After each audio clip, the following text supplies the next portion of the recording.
I was just an ordinary guy running a small restaurant until the game I mastered, dying and respawning endlessly, suddenly became real, which means the world can end any moment without warning. Thankfully, with the strange ability to open dimensional gates, I now move between this world and another, preparing for the coming collapse. Soon, familiar faces from my gaming past begin to appear. The final battle has arrived and I gotta plan everything just right. Mr. President asks everyone to make sure everyone around hears what he is about to say. After a brief silence, once the ratings are skyrocketing, he declares emergency martial law. The army has taken control of media outlets and key infrastructure, and major roads have been closed. The reason he has gone to such lengths is, President takes another pause as he is unable to muster the courage to reveal the truth. But after a smoke, he reveals that the reason he ordered martial law is because he wanted to face an orderly end. Since the scenario of the game called Survival Life is happening in reality, and with it, the asteroid that appears in that game, Zambi,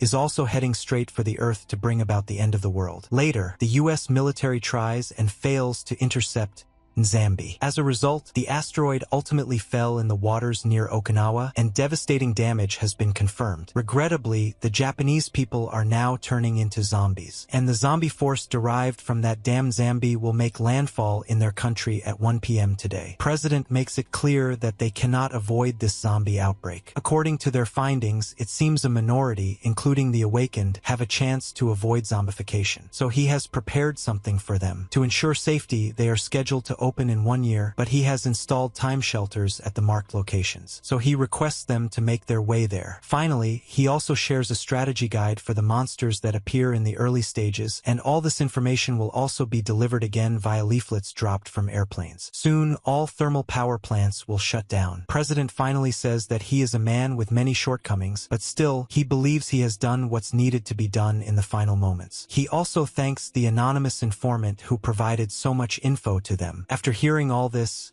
I turned off the TV. I really hoped the apocalypse wouldn't really arrive, but still, since it's come to this, I have to survive, right? As a veteran of the apocalypse. A few months ago, I had been part of a small group of players betting around in an online VR game called Survival Life, which we nicknamed Sieta. It was just me, Jack, Princess, and Survivor 1. The game mixed zombies with fantasy monsters and had such an absurd difficulty that even the most seasoned Korean gamers were shocked. It failed to maintain popularity and eventually collapsed, leaving only the 4 of us as its remaining concurrent users after a year. Then, out of nowhere, one of us noticed the chat had moved for the first time in ages. Someone new had appeared, asking if anyone was there. Even though it was just a tiny change, we got excited. There were suddenly 5 concurrent users. We welcomed the newcomer enthusiastically. The newbie seemed thrilled and said he would contact us again after clearing the tutorial, but 2 hours later, he complained that the tutorial was impossibly hard and said he was giving up before disappearing. The 4 of us were genuinely disappointed. After losing yet another player, we even started discussing whether the game's difficulty should be lowered while adding more content, wondering what the developers were thinking. Before long, Survivor 1 decided to log out for the day. The others asked if he would be back tomorrow, and he only answered that he probably would. The silence that followed made it clear to all of us, Princess, Duck Butt Quack Quack, and me, that our journey was reaching its end. They eventually logged out too, saying they needed to touch some grass. Felt like no one would ever return. But I stayed behind. I couldn't bring myself to let go. Even as the number of veterans logging in dwindled day by day, I remained alone, recording update videos, streaming day and night, waiting just in case any of them joined the broadcast again. A few months passed quickly. The tutorial difficulty was drastically lowered and the early game experience improved. New monsters started appearing, not just zombies and fantasy creatures, but grotesquely mutated ones too. I was thrilled by the massive update, but my friends had already lost interest and stopped logging in entirely, leaving Sieta with only 1 active user, me. Sometimes, even I felt hopeless about the game and thought about quitting. Felt pointless. Then one day, I received a notification from the Survival Life operations team. They announced that the game would be completely terminated in 1 week and thanked the remaining users. Couldn't believe it. Felt like they had been waiting for me to finally give up. I had originally wanted to quit only after my friends returned, but faced with reality, I stopped recording, took off my gear, and deleted the streaming account where I had accumulated 5,500 hours of playtime. I couldn't bring myself to throw away the hard drive containing those memories, so I stored it away. After that, my life became nothing more than running my small restaurant, serving tekkbokki and rolls of kimbap. It wasn't the life I had dreamed of, but at least it explained why my in-game ID had been Kimbap Lover. Business was going well enough. I ran the restaurant on the first floor of the house I inherited after my parents passed away when I was in high school, and I lived on the second floor. Whenever the food was ready, I went downstairs to serve it. Around that time, I got to know Mi Kyung, the neighborhood hairdresser and a regular customer. She really liked my cooking and often complimented it, and it was obvious to anyone that she was pretty. One day, she showed me something on her phone, some online post that was blowing up on community boards. It was about someone claiming to have received a status window and telling others to try shouting it out loud to make it appear. Most people in the comments didn't believe it, but a few insisted it worked. Mi Kyung mentioned that she had already tried it, but nothing happened for her. I laughed and told her there was no way something like that could be real and that she was being too gullible. But when I was alone later, I tried it myself. I shouted status window as loudly as I could. At first, nothing happened, just as I expected, but then suddenly it appeared. It was real. I saw a display showing my level, stat points, health at 11, strength at 12, agility at 9, dexterity at 11, perception at 10, and a trait called Dedicated Portal. There was even a system notification saying that the Dedicated Portal skill was available only to trait holders, with a command to open a portal. I thought the command sounded ridiculous, but I tried it anyway and said it out loud. Portal opened right in front of me. It looked exactly like the labyrinth entrance from Seida. Couldn't believe it. If it were real, there should have at least been some news about zombies. When I checked online, I found an article about an asteroid called Nzambi being monitored by NASA. The article claimed it had almost no chance of approaching Earth, but the mere fact that it existed unsettled me. I told myself it could still be a coincidence, that it was too soon to jump to conclusions, but if it was real, then the proof would have to be inside the portal. I had been hoping to find some kind of proof, but I also realized it might be too dangerous to go in without a plan. So after changing my mind, I stuck a ladle through the bottom of the portal to feel what was on the ground. At first, I only touched dirt, which at least meant the other side wasn't a labyrinth. I wondered if the portal might just be warping me somewhere else on Earth. Since I had done the bare minimum for safety and preparation, I decided to go inside. After making up my mind, I stepped through and was immediately stunned. I couldn't believe what I was seeing and kept questioning if it was real. The weather was cold, and my phone had no signal, so I assumed I was somewhere extremely remote. I started marking my surroundings with my marker, knowing that for now, I had no way of confirming my location. The most important goal was to find proof, so I began exploring and leaving markers behind. Still, the whole situation was wearing me down. The forest felt endlessly large, and nothing appeared. Not a single sign of anything. It was getting boring, but then I was suddenly attacked. I saw a creature identified by the system as a valley deer. That alone made me wonder if this place wasn't Earth. It stared at me intensely, and I was scared for a moment, but it didn't behave aggressively. Even then, I couldn't say I had found proof of an impending apocalypse. It would have been different if I had seen stone monkeys or humped boars. I had never encountered a valley deer in Seida. Deep down, I had a hunch that this place was connected to survival life, but I forced myself to ignore it. I kept exploring because I wanted to deny that a disaster was coming to humanity, but that hope didn't last. I eventually found a sun apple. I thought it would be harmless and took a bite, and a notification appeared telling me my stamina had been slightly restored by its effect. It was identical to the sun apple juice from the game's cash shop. That practically confirmed everything, and on top of that, I also found goblin droppings. I struggled internally to accept the reality, but there was no denying it anymore. The end was coming. Once that sense of déjà vu turned into certainty, I immediately left the portal and started preparing. The first thing I did was pull out the hard drive I had stored away and review my early game footage. I had only streamed and recorded because I enjoyed the game. I couldn't believe it was now being used for something like this. There were 32 days left until the apocalypse. Looking back, survival life had always been full of unfriendly and frustrating mechanics. The worst of them all was the Iron Death disease, a phenomenon that caused all metal to crumble away. It would sweep through areas contaminated by zombie spores like an aftershock, and 5 hours later, human civilization would instantly be thrown back into the Stone Age. The disease eventually subsided depending on the region, but the problem was that it took anywhere from 6 months to a year. However, that catastrophic threat no longer mattered to me. The trait I obtained was Private Portal, and although it was just a hypothesis, the Iron Death disease shouldn't be able to pass through it. After finishing my initial analysis, I used the money I had saved to buy survival supplies, weapons, food, tools, medicine, and anything necessary for self-sufficiency. At the awakened community, I saw people discussing awakening. While checking the atmosphere to decide what to do next, I read posts where some users complained about repeated claims and demanded proof, while others dismissed everything as nonsense. A few insisted that people should wait until official news came out, and one even bragged about using their trait to steal 7 million won. After reading all that, I couldn't believe how carefree they were. As soon as morning came, I bought more supplies. On my way home, I purchased a 60-pound hunting bow through a private sale. The seller thanked me for the smooth transaction, and I told him I was the one who should be grateful since I really needed it. Later, as I told him to take care, I wondered if I was just overreacting alone. If nothing happened, then so be it. I would just struggle through the next 2 or 3 years. After finishing my errands and returning home, I put up a sign on my shop so I wouldn't waste any time. I wrote that the store would be temporarily closed for a few months due to remodeling. Even then, I couldn't shake the feeling. I kept thinking about how everything had changed overnight. But then suddenly I saw Mi Kyung, who asked if I was closing down the shop. I told her it wasn't shutting down, just getting old, and that I was planning some remodeling. She commented that I must have made a lot of money, and I explained it wasn't like that, just that the place was aging. I said I had something to take care of and excused myself. Right before leaving, she hesitated and started to ask me something, calling me a Jushi, but after thinking for a moment, she said it was nothing and left. I wondered what she had been trying to say. I could have asked, but I kept quiet because from now on I had serious things to focus on. I opened the portal again. My gameplay style had always been that of a planner who created detailed strategies to overcome challenges, which was why I lacked physical skill compared to other veterans. In Sura, stats weren't earned by leveling up, but through hunting and exploration. While testing the bow, I wondered if I could actually handle it. Drawing it was easier than I expected. I kept trying one shot, then another, and figured that if I could just aim properly, it might work. Someone behind me urged me to take the shot,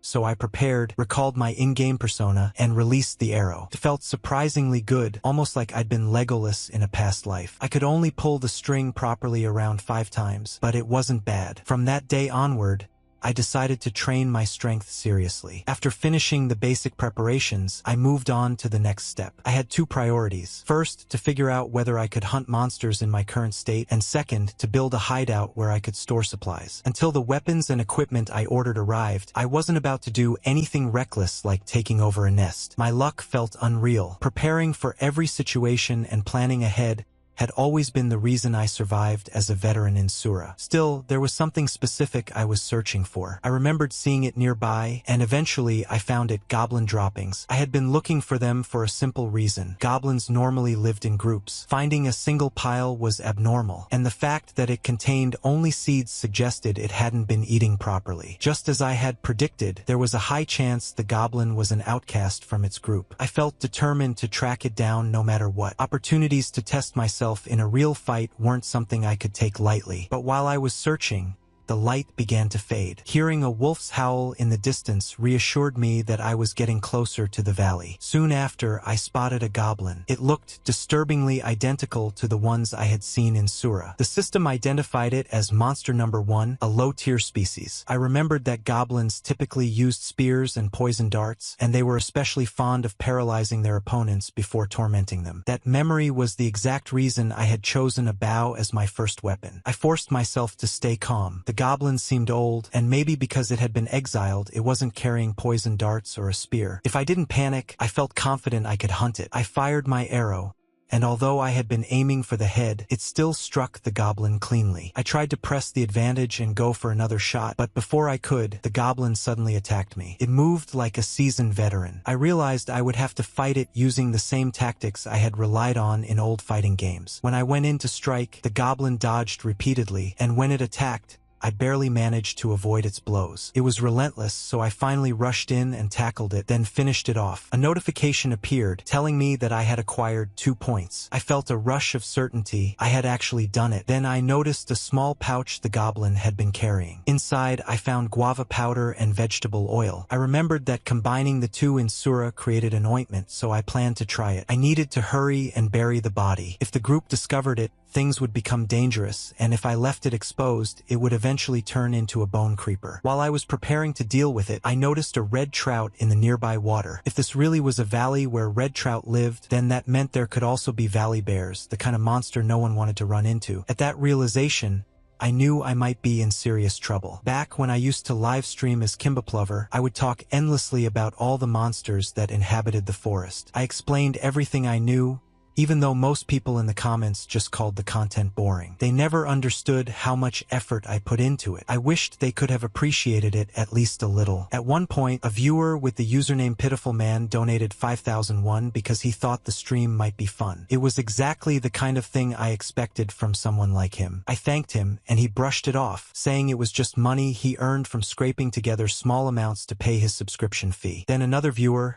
Soupman, jumped in and told him not to waste money earned through hardship and suggested he should just buy himself a bowl of soup instead. I never appreciated people interfering with someone else's choices like that. I continued covering monsters anyway. I talked about goblins and kobolds and warned everyone that bone creepers had to be avoided at all costs. Still, the most dangerous creatures in the forest were the werewolves and the owlbears. If an owlbear had claimed territory, it meant the ecosystem was balanced. Nothing in that area dared challenge it. Looking back on those times felt strangely beautiful. I genuinely loved those days. There was Pitiful Man, always reacting passionately, and Soup Man, who found a way to compare everything to soup. Even the chaotic barking dog of a viewer, who changed his nickname every 10 seconds just to make me laugh. I even explained strategies on how to deal with an owlbear. But thinking about all that suddenly made me wonder why those memories were surfacing now. Was this what people meant when they talked about their life flashing before their eyes? Because at that moment, it felt like the owlbear in front of me was going to kill me. No, maybe it wasn't a death flashback. It felt more like old friends shaking me awake, telling me to get it together. I forced myself to think clearly. Owlbears tore apart anything in sight when hungry, but this one was standing still, which meant it wasn't starving. There was only one explanation. I had trespassed into its territory, where the red trout lived, and if I wanted to escape this situation, there was only one option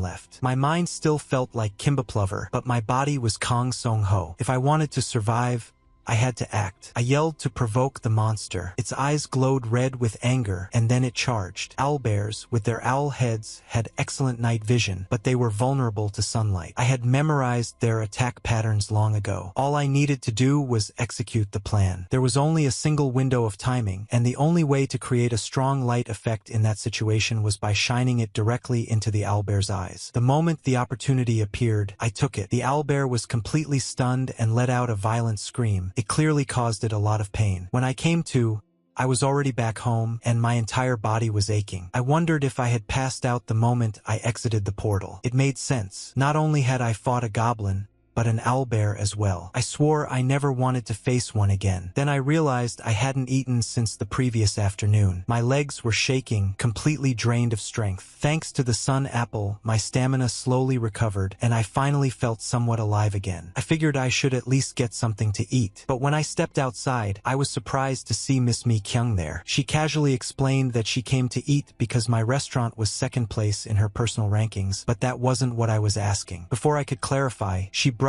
past it and said it was nice to have someone to share a meal with. She then asked if I had tried what we talked about last time, clearly referring to the status window. I finally understood why she had stopped herself from saying something the other day. She continued showing me more strange events happening around the world, and I couldn't tell if she was being naive or just genuinely innocent. It was painfully obvious what she wanted to confirm. I simply laughed it off and told her that I had tried, but nothing appeared. Lying felt like the only logical choice. Not only was my trait not a combat ability, but it was something suited for individual use rather than teamwork. Revealing any information without securing safety was basically asking to be eaten alive once the apocalypse began. Even so, the fact that Miss Mi Kyung was asking specifically about awakening suggested there was more behind her question. Then she hesitated and admitted that there was something she had lied about. I knew she seemed like a genuinely kind person, but I still told her she didn't need to say anything right now, that there was still time, and she could tell me later when she gathered the courage. After that, I headed home. Deliveries were already piling up in front of my house. Just as expected from the delivery company, the supplies I ordered were finally arriving one by one. I even thanked the courier, acknowledging how hard he was working. The courier responded politely, insisting he was only doing his job. I moved the items I would need later up to the roof and took the ones I needed immediately to the second floor. Riding that momentum,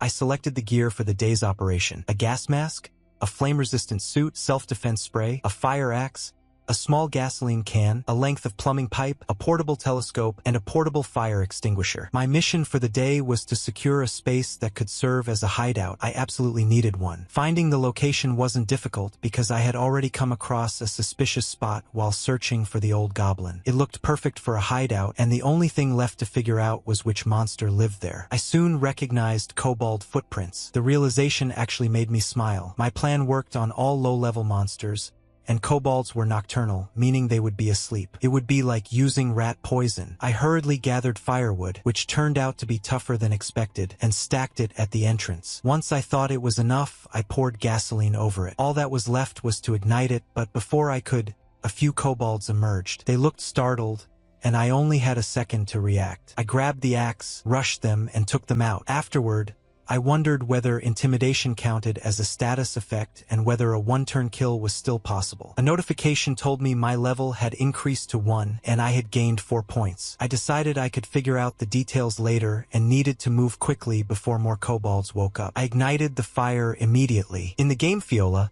all lower-tier monsters shared a common weakness. They were vulnerable to sudden environmental changes. Burning them directly would have been more effective than smoke, but from the perspective of someone who planned to live there afterward, cleaning up charred corpses would be a nightmare. So my strategy was to confuse them with smoke, force them into a weakened state, and then take them down as they stumbled out. Kobolds usually lived in packs of 7, so I expected 5 more to emerge, but that didn't happen. After the ones I already fought, only 3 were left. I decided to go inside myself since I felt confident I could finish off the remaining kobolds. I swung my axe and took them down one by one. At one point, I even used the self-defense spray, which went straight into a kobold's eyes. Soon, only one was left, a leader trembling in fear. I couldn't believe a boss-type monster was scared like that, but I finished it off without hesitation. With that, the hideout was officially mine, and I even felt oddly grateful while securing it. Although everything went smoothly, the process was exhausting. My stamina was completely drained, and it felt just like the game. My abilities were practically nerfed from the exhaustion effect, and I still didn't receive status points even after leveling up. Still, since convenience systems unlocked with level ups, the day's results were huge. Most importantly, I now had a safe space that only I could fully rely on. The next step was obvious. I needed to clean out the nest. After securing the hideout, I began cleaning right away. It was about 15 meters deep and unbelievably filthy. The space was on the smaller side for a hideout,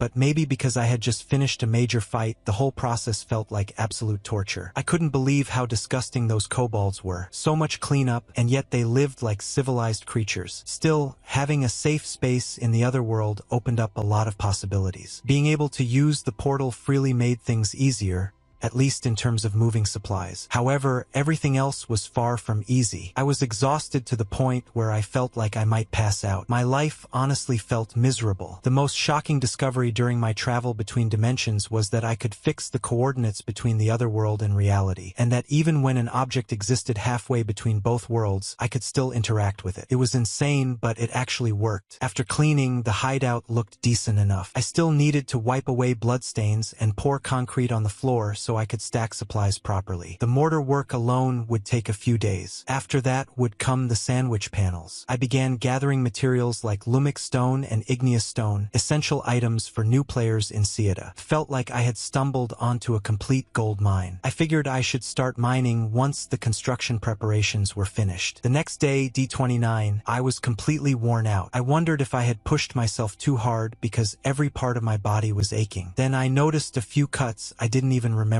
getting. They weren't serious enough to waste a sun apple just to test its healing effect, so I considered making ointment instead. The method was incredibly simple. Mix guava powder and vegetable oil in equal amounts and stir until it thickened. A notification confirmed that I had acquired usable ointment, which slightly healed wounds. For someone used to kitchen work, making it was nothing. It definitely felt like it was helping, but if things continued like this every day, it would be too much. If raising my stats required this level of suffering, I felt like I might die before the actual catastrophe arrived. I began thinking that maybe a sling, less affected by terrain than a bow, or even a gun would allow me to take down 1 or 2 enemies safely. Then something came to mind. It wasn't part of the main storyline in Cieta, just a piece of backstory. I wasn't sure if it would happen in reality, but even so, the information wasn't useless. If the same precursor events appeared here as in the game's lore, it could help in several ways. So I decided it was worth investigating. After making my plan, I went up to the rooftop to begin the construction work as scheduled. It felt good knowing I had already moved everything up there at dawn. Fortunately, the extra bags of mortar I ordered the previous night had been delivered and stacked, so the work went smoothly. I went down to the first floor to pick up more packages, and just as I was about to start moving them, I heard someone calling my name. It was Mikyung, greeting me with a casual "good afternoon." I couldn't help wondering if we had gotten closer since even the way she addressed me had changed. I mentioned that I seemed to be seeing her often lately, and she looked a little embarrassed, admitting that she had actually been coming every day to eat tteokbokki. She was right, I hadn't been thinking straight lately. I apologized, explaining that I had been busy with the remodeling. She said she could tell, and then reminded me that I normally only came in for a haircut once every 3 months. Hearing that made me realize she was right. She then offered to cut my hair since we were already talking about it. I needed it trimmed anyway for exploration purposes, so I agreed. When she asked how I wanted it done, I told her to shave it all off, which clearly surprised her. I explained that I wanted it as a sign of a fresh start. She accepted that and said she would make it look as good as possible. While cutting, she commented that my shoulders looked broader than before. I told her it must have been because I recently started exercising and that it seemed to be paying off, but she hesitated and suggested it wasn't just from exercise. She told me she had heard somewhere that the status window was related to survival life and that the awakened were supposedly people who had played the game at least once. I was genuinely surprised but tried to play it off casually, then asked her where she got that information. Before she could answer, another customer walked in, Owen Heck. She addressed him by name and asked why he was there at that time, and he replied that he had come to share information. His trait apparently showed up as head. He was the same person who had once gotten into a fight with me over loud singing, the tow truck driver who turned out to be Mikyung's source. He explained that the person spreading the rumor seemed to be hoarding information and even deleted his videos before disappearing. Mikyung reacted with shock when she heard that someone had deleted their videos and disappeared, and the moment she said it, I realized she was unknowingly talking about me. The tow truck guy explained that their group was currently trying to track down where that person lived. Mikyung pointed out that doing something like that was illegal, but he brushed it off, saying they weren't in any position to be picky and that catching the so-called kimbap lover bastard and sharing the information would supposedly benefit the public. From the very first word, something about the conversation felt wrong, but it became clear they were actually looking for me. The tow truck guy even tried to recruit Mikyung into his team, though she turned him down for the time being. The whole situation was absurd. I had only deleted my videos after getting hit with reality, not because I was trying to monopolize anything. I didn't even have the time to think about such nonsense. Watching him hover close to Mikyung made my skin crawl. He acted like he knew everything, and it was disgusting. He complained that if that person, meaning me, had just uploaded the information, things wouldn't have turned out like this. Hearing that made it sound like I owed them money. I began to wonder whether the community really was filled with insults about me. If that was the case, should I share information after all? As the tow truck guy pushed Mikyung to hurry up with her decision, I stepped in and told him we could talk later. He spun around and demanded to know who I thought I was, so I stared him down and warned him to leave while I was still being polite, unless he wanted to end up flushed red like last time. He backed off, clearly shaken, and left. Mikyung looked visibly relieved. I suggested that we exchange numbers,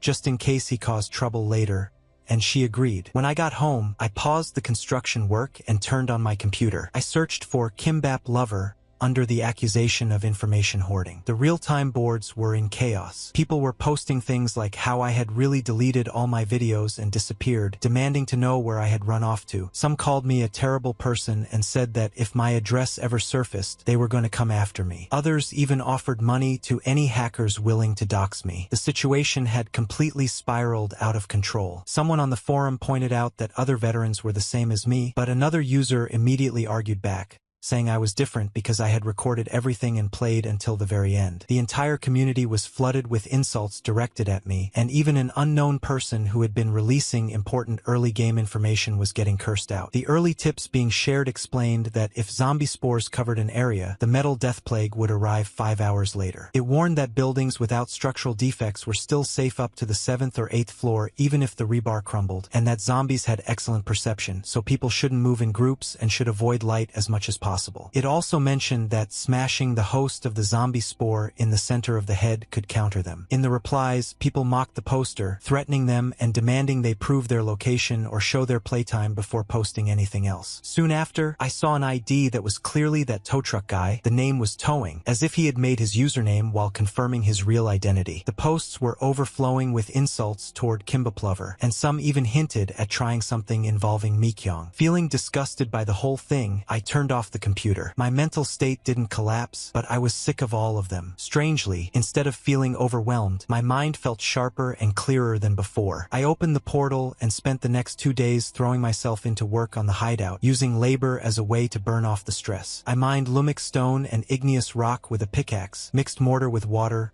poured it, and spread it evenly across the floor. After finishing the work for the day, I stepped outside to let the mortar dry. While I was staring at the moon hanging in the darkness, a thought came to me. If injustice was being thrown at me, then I could respond in kind. I wasn't a hero, just one person, so I didn't need to feel any sense of duty. In the end, the only thing that mattered was my own survival. I had just made that resolution and turned around when I noticed something. I realized a bone creeper had appeared out of nowhere. I only survived because by the time I registered its presence, it was already on the verge of exploding, and I managed to barely put some distance between us. The proof was all over me, and I could already tell the aftermath was going to be painful. I needed to check the status window immediately. My stats had taken a heavy hit, but at least nothing was fractured or ruptured, which was a relief. Since my level and points had increased, it seemed like the system counted the bone creeper as defeated, just like in the game. My head wasn't functioning properly anymore. I opened the portal right away and started treating myself. Removing the bone fragments was agonizing. Every movement burned. After applying the ointment made from guava powder to stop the bleeding, I tried to bandage the wounds and check my condition, but I ended up falling asleep on the spot as if I had just fainted. When morning came, the realization hit me that I was going to die at this rate. I should have at least confirmed whether the first aid had worked before passing out. But after checking the status window, I felt some relief. My treatment had taken effect properly. I still couldn't understand where the bone creeper had suddenly come from. Then again,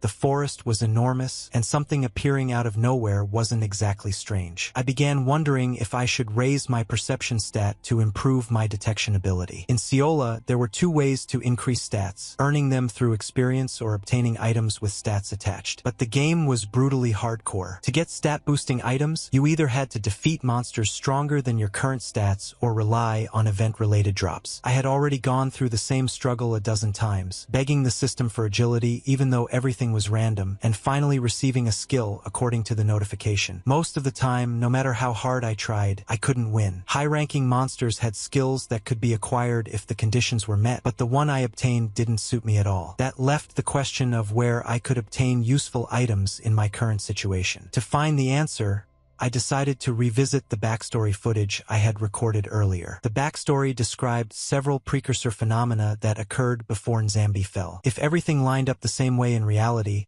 there was a chance I could acquire items before the apocalypse even arrived, but only if both assumptions were true, that the precursor events were happening for real, and that the same powerful monsters would appear exactly as they did in the game. After reading through the backstory for quite a long time, I learned that a total of 3 precursor phenomena took place. The Russian ship incident was the final one. Before that was the Hobgoblin, but there was almost no information about it. However, in an entry dated July 26, it mentioned that an orc corpse had been found near the Yungsanri campground on Mount Yuri. The report had been leaked by a media outlet that broke the embargo, and the government, afraid of mass panic, deleted the articles almost immediately. Because of that, hardly anyone knew about the incident except those directly involved. If the Mount Yuri orc event was the earliest, and the corpse had been discovered on the afternoon of the 26th, then I would need to leave on the night of the 25th and arrive at dawn, while that creature was still alive. I needed to prepare quickly. Just then, I received a call from Miss Mikyung. I wondered why she was contacting me at that hour. When she saw my expression, she looked slightly suspicious, but I forced a smile and told her that I simply didn't get hot easily, which was why I was dressed like that. She was sharper than I had initially realized. She mentioned that the haircut had taken longer last time because of Owen Hack, but I assured her that wasn't the case, which seemed to ease her mind. She admitted she had actually been a little scared. I laughed it off but told her that I genuinely disliked that guy. I reminded her of last winter, when he caused trouble with his illegally modified tow truck drunk and picked fights with frail elderly people. His personality was awful. She was shocked and said she had no idea he was that kind of person, but I explained that he pulled stunts like that every dawn. I then asked why she had called me that day. She hesitated and asked if she could speak to me privately. She leaned in close and whispered into my ear that she was actually awakened. Even after hearing it, I was completely confused. I couldn't understand why she was telling me something like that. I figured it was best to just play along for now, so I forced a laugh and told her I was envious and hadn't awakened yet. She apologized, saying she had felt guilty for lying earlier. I reassured her that I didn't misunderstand anything and that it was fine. I told her I knew she wasn't the type of person to deceive others and thanked her for consistently sharing information with me. I decided to wrap up the conversation and stood to leave. I mentioned that I actually felt a little better thanks to her, since my nerves had been on edge because of the remote situation, and that I was glad she had stopped by. She said she planned to start studying survival life as well. I found myself thinking that meeting someone with decent character really made a difference. I genuinely felt lighter. After she left, I checked my phone again and looked into getting a state-of-the-art drone to scout the forest. I also rented a car for the remaining period and went to sleep early so I could be in the best condition. The next morning, as soon as the sun came up, I began preparing materials for hunting the orc. Crushing the ignis stone into small fragments required extreme caution. If struck incorrectly, it would flare up into flames. Then I worked on the luminescent stone, which burst with light every so often and stung my eyes. Still, the performance seemed reliable, so I endured it. Once I completed the basic setup, I mixed sugar,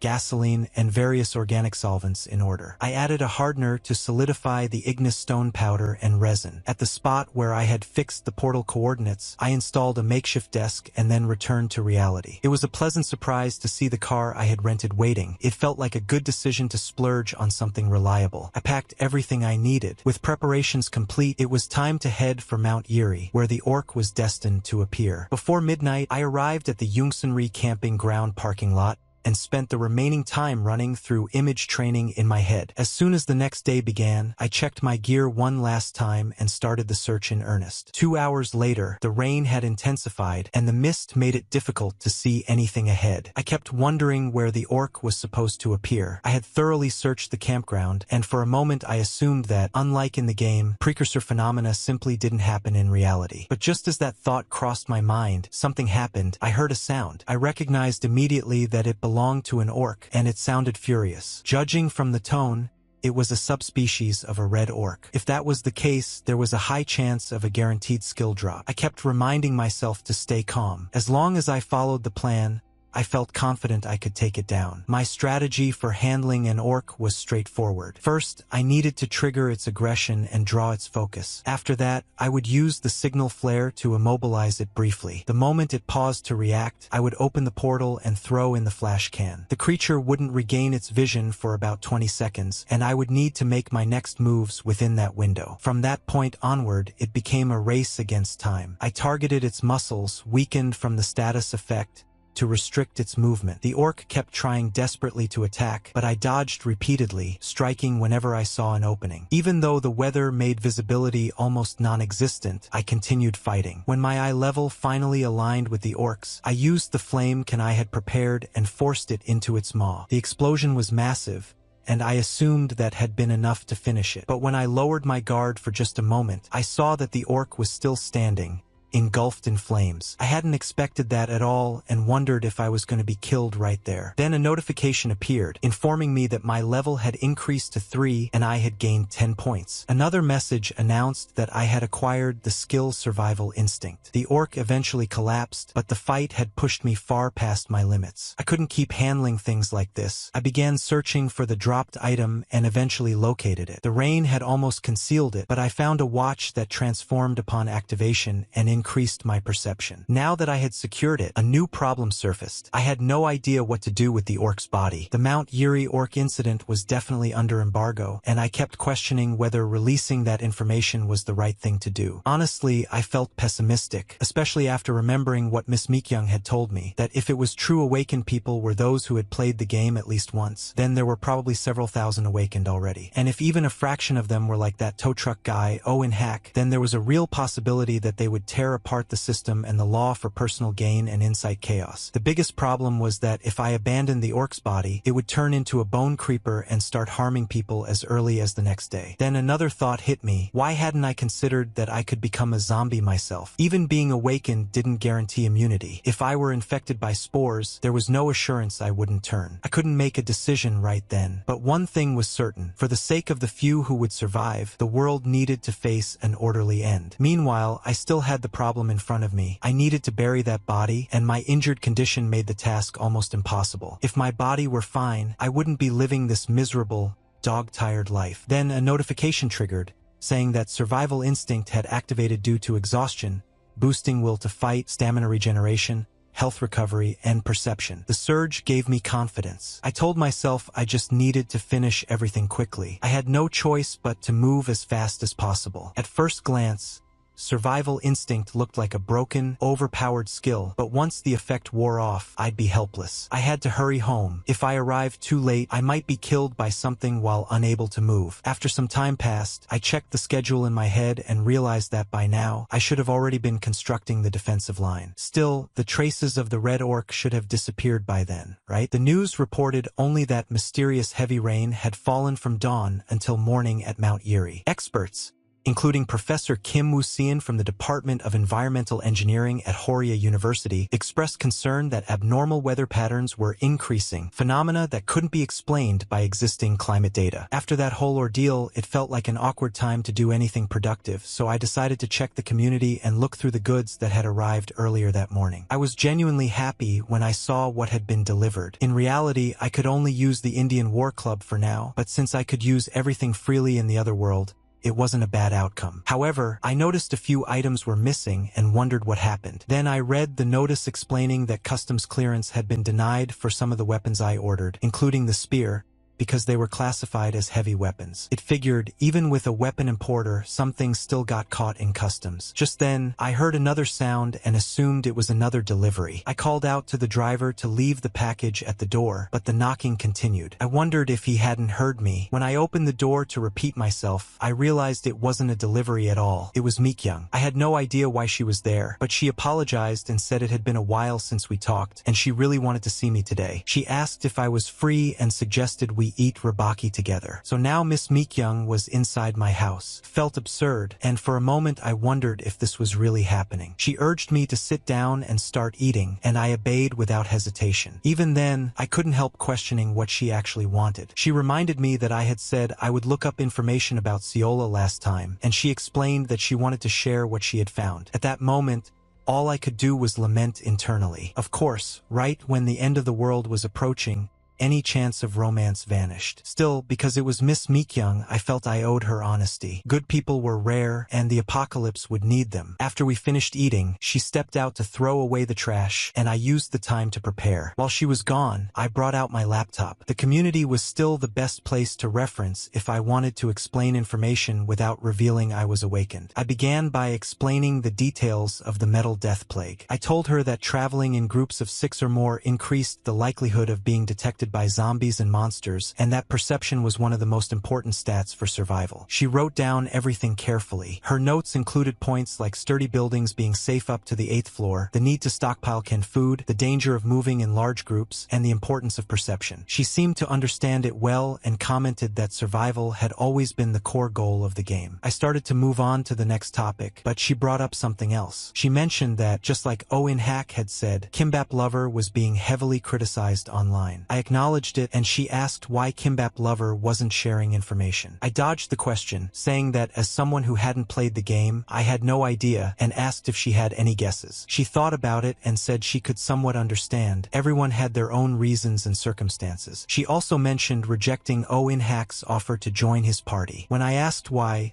she explained that she had met his party members once, and they were terrible. She showed me recordings of them speaking about her in disgusting ways, talking as if she were playing hard to get, suggesting kidnapping her, and telling each other to wait because she was bound to show up eventually. The more I listened, the clearer it became why she had refused them and why trusting the wrong people in the apocalypse could be fatal. She explained that the party leader had been speaking horribly about her, and hearing that made my blood boil. I called him trash in my mind, but out loud I tried to keep calm and told her that if the catastrophe really came and the rule of law collapsed, many people would reveal their true natures, so she shouldn't trust anyone too easily. But then she suddenly asked what she should do about me and said she wanted to form a party with me. I was completely taken off guard and didn't know how to respond. One of my goals was to reach level 10 and unlock the shop before the tutorial ended, and that created a problem. In Seola, monster respawn ranks increased based on player level, which meant that if she followed me around, she would almost certainly die. So I told her that I appreciated the offer, but asked what she would do if I turned into a zombie. She said she wasn't worried and revealed her trait, Blink. She explained that she could simply dodge before I ever managed to bite her. Seeing that ability shocked me. I told her she shouldn't reveal something so important so casually, but she said she showed me because she trusted me. Even if we couldn't form a party, she hoped we could still cooperate as long as both of us survived. After that, I focused on building the fence. The process wasn't difficult. I hammered support posts into the ground, wrapped barbed wire around them once or twice, secured everything firmly, and then installed infrared sensors. The result looked impressive, and I couldn't help thinking I deserved at least 1 point in dexterity for it. Once the mortar had finished setting and the defensive line was complete, I began moving the remaining packages. With those in place,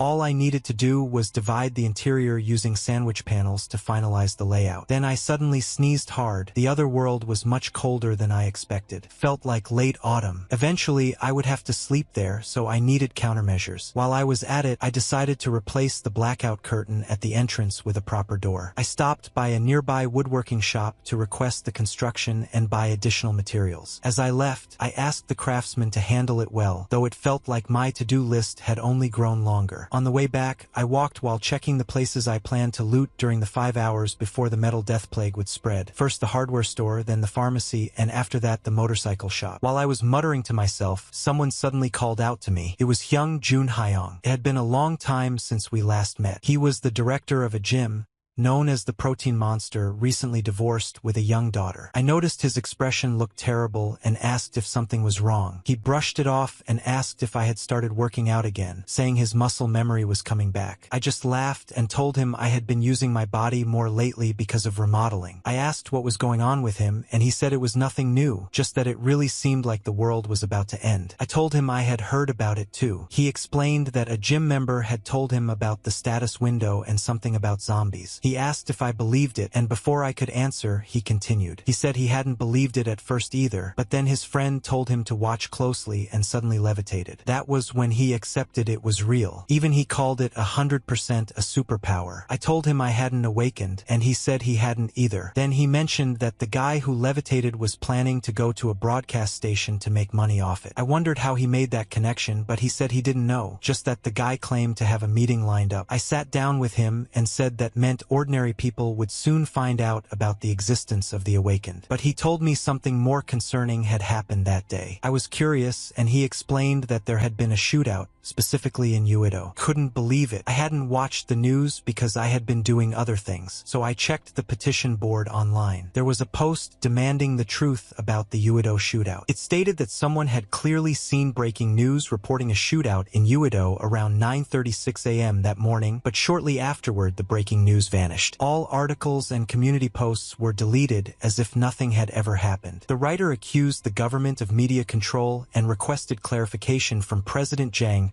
one take about what really occurred. Many of the comments on the petition were agreeing, and after seeing it myself, I could only think that it was insane, actual media control. Hyung said he almost fainted watching the breaking news disappear in real time. Since everything he was saying felt increasingly serious, I asked him to tell me more. He explained that officials were trying to cover it up by saying it was a shooting caused by a military deserter, but even he didn't buy that excuse. It wasn't the kind of situation where you would immediately pull breaking news off the air. He also said the entire Uedo area had been closed off by the military and police, which made it obvious that something was being hidden. Before he could continue, I suddenly got up and started running, telling him I had just remembered something urgent and would visit next time. He yelled after me, demanding protein if I wanted to hear more. When I got home, I spent a long time organizing my thoughts. A shootout had happened just one day after the orc incident ended, along with a coordinated media blackout. That meant the government already knew about the situation. But how? There shouldn't be many people who knew the exact timing of the first precursor phenomenon. I had buried the red orc beyond the dimension specifically because I wanted the world to have an orderly end. Yet a shootout still occurred at this exact timing. It might have been overthinking things, but a possibility formed in my mind. What if someone had leaked information to the government early, and they intended to take action starting with the first precursor phenomenon? And what if that person didn't have an offensive trait, someone like me, so they stayed hidden instead of acting directly? I couldn't be sure who it was, but one thing felt certain. Behind the government, someone was moving. I kept wondering who that person could be. I narrowed the possible mastermind down to the creator of Survival Life and the 3 veteran players. After thinking it through, I ruled out the creator. I had no idea how they had pulled any of this off, but the fact that the end of the game was happening in reality made the people who built the world and the system the most likely villains. Besides, if the creator were backed by the government, they wouldn't have let me kill an orc in the first place. So for now, the 3 veterans seemed like the most realistic suspects. If that was true,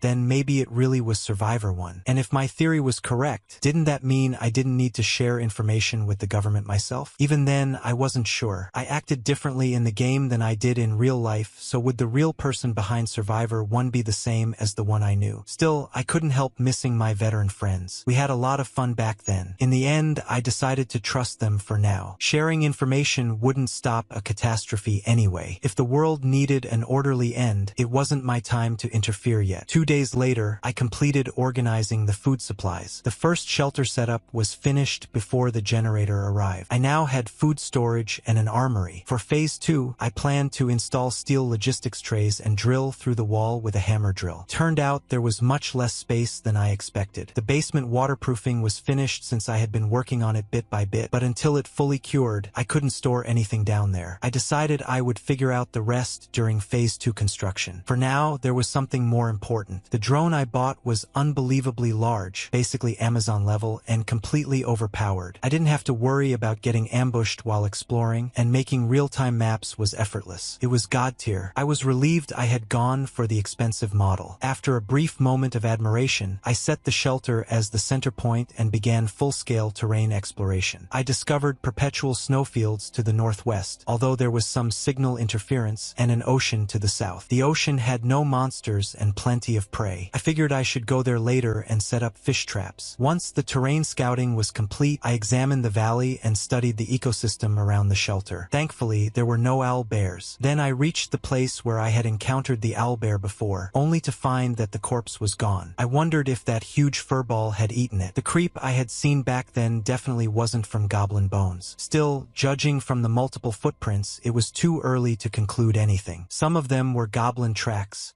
which only made things more suspicious. The shelter was about 1.5 kilometers from the valley, and that distance suggested the shelter might be more dangerous than I originally thought. If goblins were nearby, that changed everything. I pressed the RTN Return to Home button on the drone. I couldn't afford to lose my gold and treasure. Even during the return flight, the drone continued relaying information about the forest ecosystem. I identified a swamp zone, along with boars, deer, and rabbits. So now I at least had a rough understanding of the terrain and wildlife. The next step was checking each area myself. That was the only way to get detailed information. I decided to start with the closest swamp to see if farming would even be possible there. Just then, I heard something, the infrared detector. Perfect timing. Goblins showed up, as if summoned by my thoughts. They really didn't have any manners. It didn't look like a full group, maybe 6 to 8, probably out hunting. They were already on my mind, so them walking straight toward me felt like a gift. Maybe it was because my perception stat had increased, but every small sound felt louder than usual. I managed to spot them while hiding my presence. They were fighting over food. It seemed like they never learned. The angle was perfect for an ambush. I readied my bow and fired, landing a clean headshot on the leader. It dropped instantly, shocking the rest. They started panicking and shouting to look out for the intruder, but I headshot another one before they could react. The remaining goblins rushed toward me, so I switched to my axe and took them down one after another. That made 4 down. I waited to see what the rest would do. They tried to get a shot at me with their darts. Even villains usually wait when someone is talking. These guys were just rude. My armor and helmet blocked the poison. Realizing the darts didn't work, the goblins started screaming like maniacs and surrounded me, switching to melee combat. Honestly, they were smarter than I gave them credit for. It was the right choice for them, at least. For me, things were simple. I just pushed forward. It looked like the status effect had applied perfectly. I decided it was time to finish things. After taking down the remaining goblins, a notification appeared, informing me that I had leveled up to 4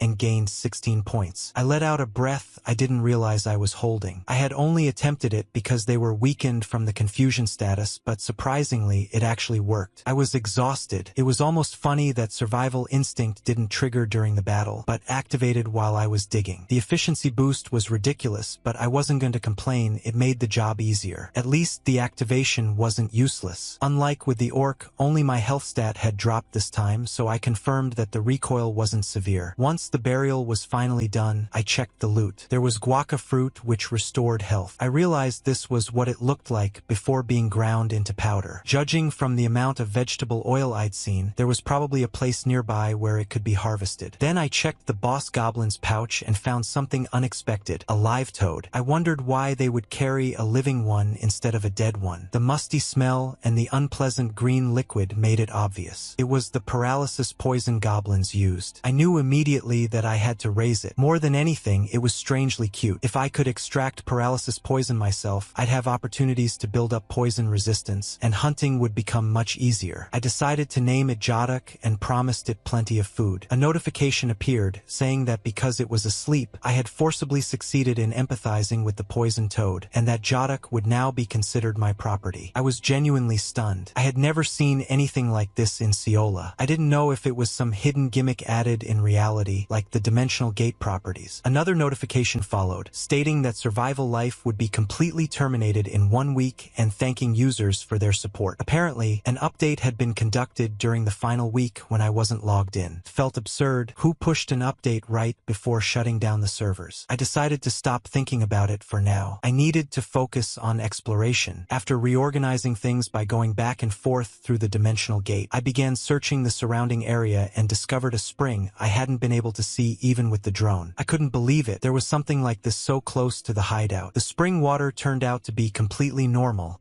which was a relief. That solved the drinking water problem, meaning I didn't need to rush to the swamp right away. Just as I expected, there were other resources nearby: guaca trees, vegetable oil plants, and new buds. I hurried to pick as many guaca fruits as I could and harvested a reasonable amount of vegetable oil, leaving one source untouched just in case. I placed markers everywhere so I wouldn't forget the path back. After that, I headed home and fed Jodok, telling him to open wide. For now, I decided to raise him on the 2nd floor of my house. Watching him eat well and hop around made me unexpectedly happy. Since toads live in environments around 18 to 25 degrees, leaving him in the hideout without heating would have killed him, but he was too cute to risk it. He produced all the paralysis poison I needed without any trouble. Aside from taking care of Jodok, there was still a mountain of work left. The most time-consuming task was making ointment. Somehow, I ended up making way too much. Even though I had large hands, there was no way I could give it to Mikyung. She was awakened,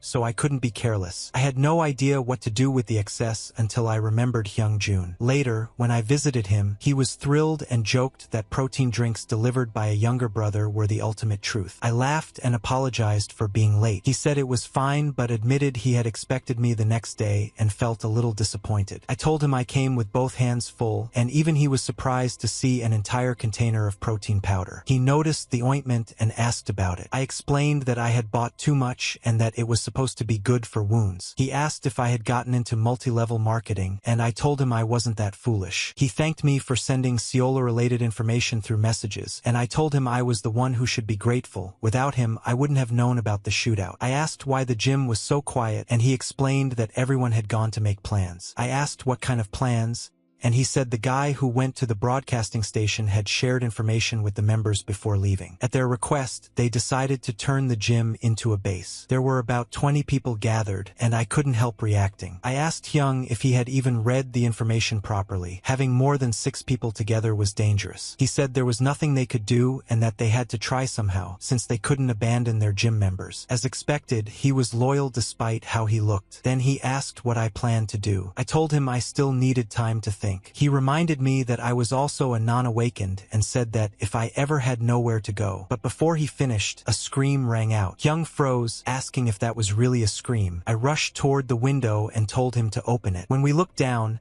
we saw Mikyung collapsed on the ground. Later, when she slowly opened her eyes, I asked if she was conscious. She looked at me in confusion and asked why she was there. I wanted to ask her the same thing. I asked if she remembered anything happening. She said her memory was fuzzy. Someone had suddenly attacked her. Hyung exploded in anger, cursing whoever did it. Then he told me to stay with the members. I stared at him, wondering what he meant, and tried to calm him down, saying we needed to assess the situation first. He insisted he would check the entire area. I was panicking a little myself, but I focused and asked Mikyung if she remembered what the attacker looked like. She said she couldn't. Everything had suddenly gone dark. That surprised me. She clarified that it wasn't like someone covered her eyes. The world itself just disappeared. That's when it hit me. They had already started moving. I immediately told her that if anything like this happened again, she needed to use Blink right away. She seemed confused, but I insisted. I told her I would send her self-defense equipment and that she needed to carry it at all times. From now on,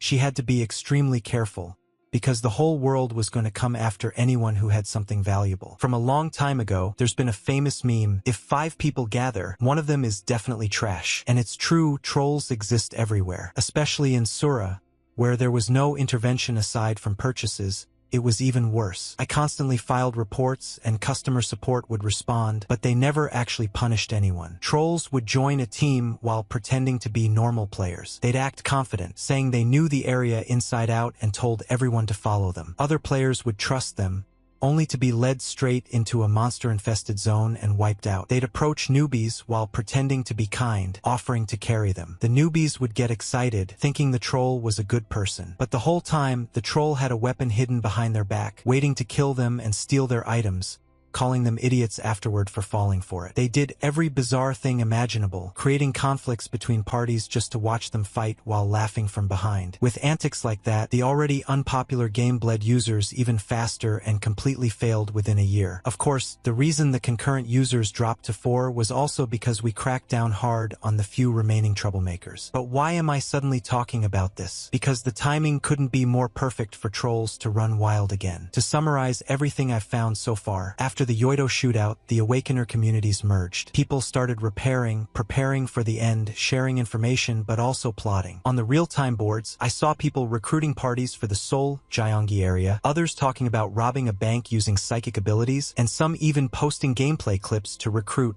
weakness-type healers. There were even people selling my videos. It was insane. And then I noticed one bastard, Duwaejin, was definitely a troll. He posted, selling footage of Kimbap lover carrying me during my newbie days. Contact via 1:1 message. But I don't even remember ever carrying anyone. Is he just splicing random clips together to bait as many people as possible? Wow, that was incredibly respectable. I couldn't understand how his mind worked like that. Was there even a way to fight back against guys like that? I figured I needed to increase my training time. For the next 13 days, whenever I had a moment, I kept learning weapon usage and techniques that could be applied in real combat from Survival MeTube. Up until now, most of what I had seen was focused on attacking monsters or defending the hideout, and a lot of the strategies didn't take the Metal Death Plague into account. So starting today, I decided to choose a main weapon that would still be usable even after the Metal Death Plague hit, something effective for both anti-personnel combat and monster extermination. I laid out the options: an Indian war club, a wooden slingshot, ochre clay beads, and a handmade stone axe. But after considering all the conditions, there were almost no weapons I could realistically use. I tested the slingshot first. It had high utility in theory,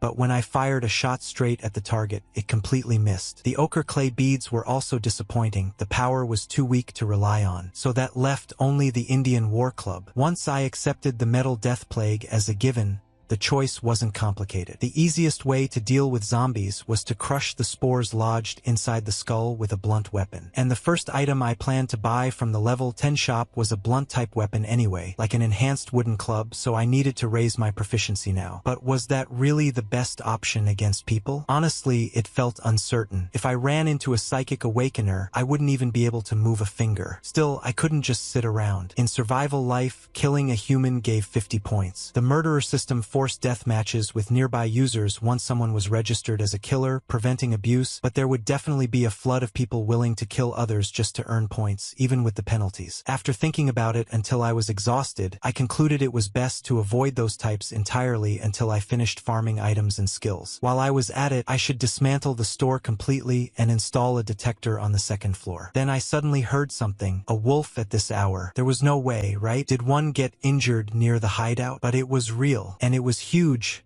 Big enough that I could probably ride it. It was a gray wolf, and its breathing had already stopped. What bothered me more was the fact that it had died so close to my hideout. I wasn't sure whether it had wandered here on its own or come down after being attacked, so I decided to check the wounds first. While I was analyzing the body, a small shape suddenly tackled me from behind. That confirmed it. The collapsed gray wolf must have been the cub's mother. I didn't know what to do. I couldn't just forcefully separate the cub when it was acting like that, but I also needed to bury the body quickly. If the infected wolf was classified as a monster, it would eventually turn into a bone creeper, and even if it wasn't, the corpse would attract other monsters. Even though I was exhausted, I managed to finish digging the grave. The little cub stayed nearby the entire time, and for some reason, it reminded me of my younger self, and of Monkey, the dog I had raised when I was a kid. In the end, I just gave up on overthinking it. I knelt down and told the little guy, at least in my head, to listen to what his big brother had to say. His mother would be resting here, and I promised I'd even carve a dog-sized opening in the hideout door, so he could visit whenever he missed her. I also told him I'd make sure he wouldn't starve until he grew up, and in return, he could help me with that excellent sense of smell. When I offered food, he let out a small bark, and I decided to take it as a yes. I named him Dingo and told myself I'd be counting on him. A notification appeared, informing me that I had named the gray wolf and successfully communicated with it. From that moment on, the gray wolf Dingo was considered my property. In one word, whenever I said, "Dingo, get ready," he would get unbelievably excited. My kid was a genius. I was bragging at maximum levels, always telling him to do it again just like I taught him, and he would bark back as if answering. I taught him how to paw, how to turn, sit, lie down, and even when to stay quiet. Once he completed everything perfectly, I gave him a reward and asked him to jump for it. Dingo would easily snatch it, which only made me more thrilled. Maybe it was because he was a creature from another world. He was even good at scent tracking. He was a bundle of luck, a total blessing. And still, he was so cute. My baby. Just when I was getting carried away, Yong contacted me first. That was unusual. In his message, he told me to search Leviathan online. I did, and I was stunned. A guy named Calyps was claiming he was the first superhuman, warning that zombies and monsters would soon appear and bring disaster. The article hit rank 1 instantly. People were reacting like crazy. Ordinary commenters were saying things like someone joking that broadcast stations must be desperate for hype, others wishing the world would just flip already, and someone complaining about wanting to go home from work. There were tons of reactions from people who didn't know anything about the omens. Then I noticed other comments, sharper ones, mocking him for leaking information, calling him an idiot, saying his brain was probably smooth, or that levitation alone would get him shredded by zombies anyway. Even awakened people were freaking out. It was hilarious. They cursed those who refused to share information, yet hated it when the information they knew was revealed. What I really wanted to know was how the government would respond. Some groups were already trying to use the shock and superpowers as an excuse to start rallies. I decided not to dig too deeply into it. Once the second omen, the Hobgoblin event,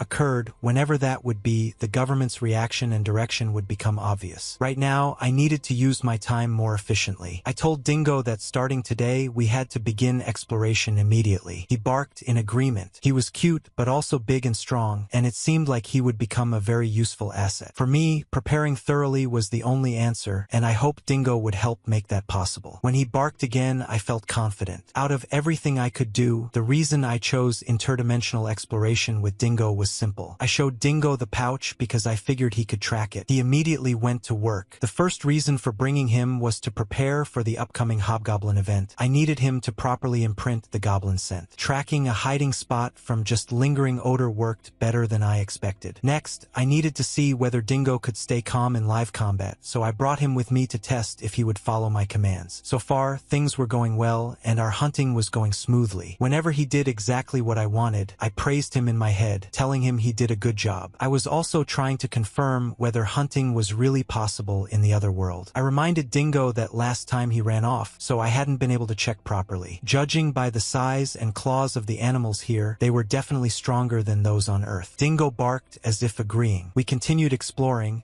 and then a question came to mind. What would Dingo's cognition look like if converted into stats? I decided to test it and headed toward the valley. A notification appeared saying that my health had increased by 1. It was surprising that it started happening this early, considering my natural health stat had been 170 as Kimbap Lover. Dingo was growing at an insane rate. I told him not to wander off alone in the forest, his worst habit, but he just burped, so I gave him some water. After looking around, I realized the burning sensation was likely because he had eaten something. And then I saw it, a bull pepper. It was a huge find. I told Dingo, at least mentally, that he did great and promised him lots of treats later. With that unexpected harvest, we set out for our final hunt. I checked with Dingo if there was any strange presence nearby, and he barked in agreement. Red trout weren't classified as monsters, so they didn't grant points or items, but letting a growing dingo experience new things was worth it. I decided we should finish preparing for Phase 2 construction and head home. Dingo barked again in agreement. The next day, the demolition team informed me that the teardown was complete and told me to contact them within 3 days if any repair issues came up. I thanked them for working so early in the morning. Seeing the shop actually torn down hit harder than I expected. Still, it was a necessary choice. If someone ended up lucky enough not to turn into a zombie, looting a store would be the most natural thing in the world. Same with me. If I survive, I'll scavenge too. I have no right to complain. Still, I figured I should at least clean up. Then I realized everyone else must be thinking the same thing. Yong showed up and said he had only left the bare minimum equipment yesterday as well. I was a bit surprised and asked why he was there. He tapped me on the head and said he came to check if I was dead or alive since I ditched him yesterday. But suddenly, Dingo started barking at him aggressively. Yong jumped back in shock and asked if I had always owned a husky. I told him no, my old dog had crossed the Rainbow Bridge long ago. Dingo was a new pet I brought home recently. Yong found him adorable. Even so, I wanted to know why he came all the way over. He repeated that he was worried about whether I was alive. I teased him,